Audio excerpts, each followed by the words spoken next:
Ya arrancamos con nuestro primer orador. Va a ser Fernando Vilela. Es ingeniero agrónomo, fue decano de la Universidad de Buenos Aires en la carrera de agronomía. Es un experto en bioeconomía y bueno, nos va a hablar de todo lo que tiene que hacer ese sector, la bioeconomía, la agricultura, el agro, el campo, la agroindustria, en materia, digamos, de producción y en materia de competencias laborales para luego aplicarlo a la formación laboral y que nos va a dar ideas de cómo avanzar en la formación laboral de todos estos sectores. ¿Qué tal, Fernando? ¿Cómo te va?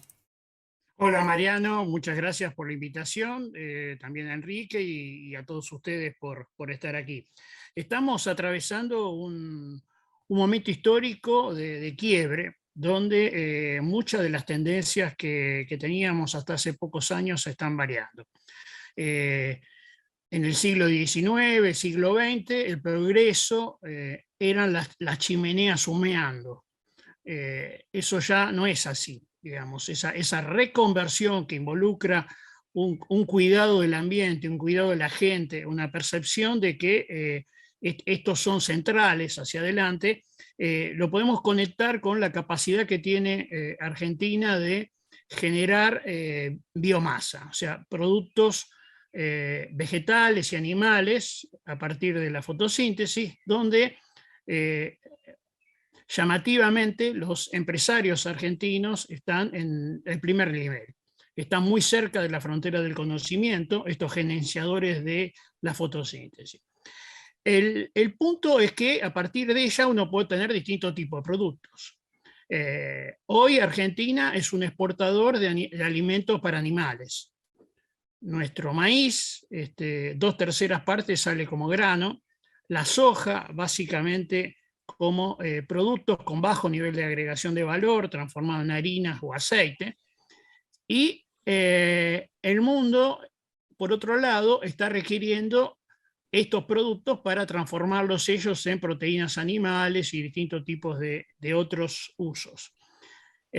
Ahí hay entonces una pregunta a hacerse y que está conectada con las inversiones a nivel general. En Argentina hace muchos años que no hay inversión real, genuina, en los sectores privados, y para transformar eso que estamos diciendo, alimentos para animales en alimentos para humanos, lo que hace falta es un marco que permita esas inversiones y que no las estamos haciendo. A diferencia de otros vecinos, como el caso de Brasil, que ha generado una potencia como exportador de proteínas animales, transformando entonces esos productos básicos en estos que tienen más valor. Pero además hay otra cuestión central. Estamos transcurriendo los últimos años de la utilización de los hidrocarburos como fuente de energía, y las químicas tradicionales están siendo reconvertidas. Esto tiene que ver con estas cuestiones ambientales que yo recién mencionaba. Con lo cual, hacia adelante, esos productos de la fotosíntesis que mencionaba son la base, y deberían ser la base de un plan estratégico de la Argentina de reconvertir los mismos, no solamente en proteínas, sino también en biocombustibles, bioplásticos, bioinsumos de distinta naturaleza que reemplacen aquellos. Esa eficiencia que tienen los productores argentinos, que está marcado por algunos pocos trabajos aún en términos de huellas ambientales, nos está mostrando que las huellas ambientales de nuestra producción de granos están muy por debajo del resto de los competidores. Hay un reciente trabajo hecho por gente del INTA y del INTI por Argentrigo, donde muestran que la huella de carbono del trigo argentino es 60 veces más, es 60% más baja que la europea, y que los productos industrializados a partir de los mismos siguen esa misma tendencia. O que tienen una huella de carbono 30% menor que los australianos, que tienen un sistema de producción más parecido al nuestro. Con lo cual, este esquema de restricciones ambientales, de solicitud de requisitos, yo lo entiendo como una gran oportunidad para la Argentina. Somos capaces de generar biomasa tenemos que ser capaces de generar una información que acompañe esa biomasa, mostrando justamente estos atributos de calidad que están conectados con un sistema que ha incorporado fuertemente tecnologías de avanzada. Nuestro sistema productivo, en base a, en el caso de granos, por ejemplo, en base a la siembra directa y un paquete tecnológico en permanente evolución, es la que genera estos datos que estoy mencionando. Ahí hay mucho conocimiento incorporado. Y tenemos que tener presente, para cualquier sector, para cualquier sociedad, que lo que viene es, hacia adelante, la competencia entre regiones y países básicamente y estrictamente es una competencia en sus sistemas educativos. Porque la clave va a ser incorporar conocimiento. Entonces, ¿cómo generar esos recursos humanos cada vez más capacitados va a ser clave en la competitividad de cualquier sistema que estamos mencionando? Una ventaja que tiene esta visión de la bioeconomía, que en el caso nuestro es una visión de desarrollo local, porque la transformación de los productos tiene que ser in situ, es costoso la logística de moverlos. Esto involucra entonces desarrollo local, cortar las migraciones hacia conurbanos de las grandes ciudades. O sea, La Matanza y el Gran Rosario es el fracaso de no haber tenido un plan bioeconómico en el norte de la Argentina, ¿no es cierto? Claramente, de transformación y de generación de trabajo y oportunidades en esos territorios. Entonces, esta visión de incorporar y generar productos que ya está ocurriendo, hay muchos ejemplos que podemos dar, no hay tiempo ahora para citarlos, pero que hay muchos que están con los mejores estándares, aunque como dije, pocas mediciones todavía.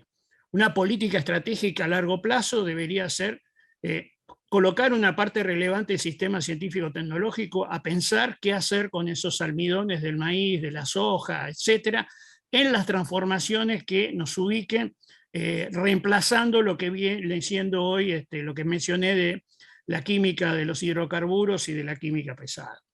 Ahí tenemos mucho para hacer.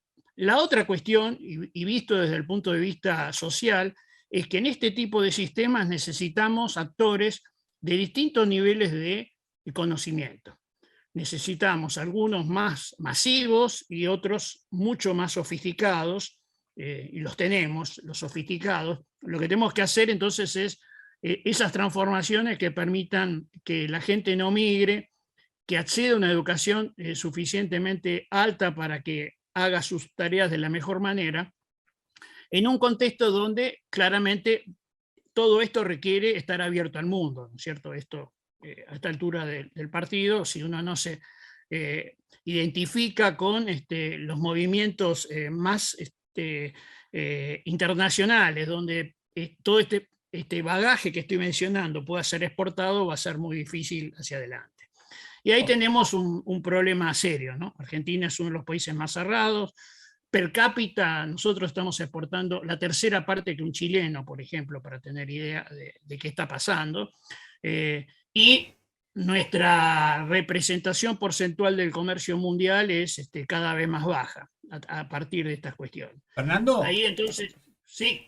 te quería preguntar, porque lo que estás diciendo es muy interesante, más allá del contexto internacional y de las cuestiones que tiene la Argentina, que las conocemos y que hablamos todos los días de eso, nos tendríamos que enfocar en esas cosas tan innovadoras que vos planteás que se pueden hacer en la Argentina.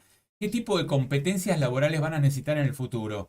¿Y cómo se pueden capacitar? ¿Cómo podemos hacer para que esas competencias tengan una formación en la Argentina? Hay escuelas agropecuarias, hay escuelas, digamos, de tecnología agropecuaria. ¿Cómo lo ves ese aspecto?